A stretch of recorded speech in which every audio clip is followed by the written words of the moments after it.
মাঠ থেকে উঠবো না, এটা কোনো মত নয়। আবার বলে দিচ্ছি, এটা কোনো মত নয় যে আমরা ইচ্ছা করলাম আমরা পরীক্ষা দিলাম না, ক্লাস করলাম না। এটা হলো আমাদের অস্তিত্বের প্রশ্ন।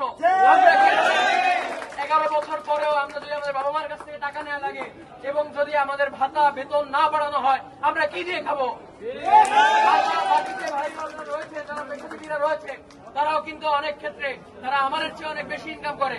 এখন অনেকে আমাদের আত্মীয় স্বজনরা বলে যে ডাক্তারের টাকা কোথায়, ডাক্তারের টাকা কোথায়? টাকা যদি আমরা নাই পাই, তো আমরা যদি ওই বেতনটা নাই পাই, আমরা ভাতাটা না পাই, আমাদের প্রতিবেশী রাষ্ট্র রয়েছে 80,000 90,000 টাকা করে ভাতা দেওয়া হয়, সেখানে আমরা মাত্র কত পাচ্ছি জানেন?